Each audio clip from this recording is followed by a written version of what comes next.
حضرت انسان کی بخشش کے لیے، مغفرت کے لیے بے شمار اللہ تعالیٰ نے بہانے بنائے کہ کسی بھی طرح سے میرا یہ بندہ یا میری یہ بندی میرے عذاب سے بچ کر جنت میں جانے والی بن جائے۔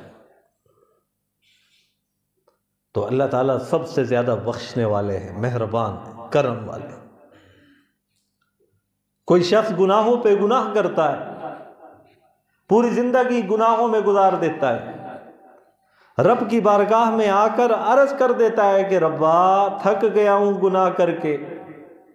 جوانی گزر گئی گناہ کرتے کرتے، تیری نعمتوں کا استعمال کرتا رہا، تیری نعمتوں سے فائدہ حاصل کرتا رہا، تو نے جسمانی نعمتیں بھی عطا کی، روحانی نعمتیں بھی عطا کی، دنیاوی نعمتیں بے شمار عطا کی، ربا میں پھر بھی تیری نافرمانی کرتا رہا، تیرے گھر سے صدا آتی رہی، میں غافل رہا،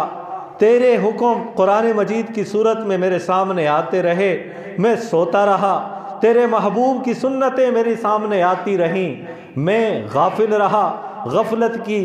چادر تان کر سوتا رہا، ربا تیری بارگاہ میں آیا ہوں، اب میں ندامت کے آنسو تیرے سامنے بہاتا ہوں، ربا مجھے معاف کر دے۔ تو اللہ رب ذوالجلال اس کی فریاد کو سنتے ہیں، قبول فرما کر اسے معاف کر دیتے۔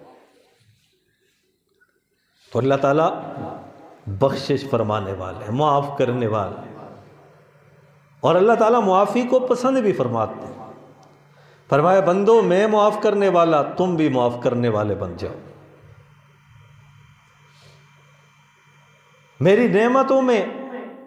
نافرمانی کرنے والے، ناقدری کرنے والے، ناشکری کرنے والے، بے صبری کا مظاہرہ کرنے والے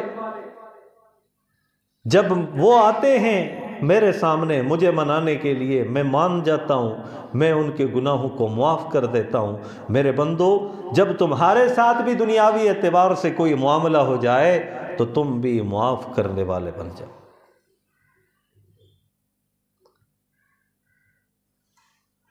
اور اللہ تعالیٰ نے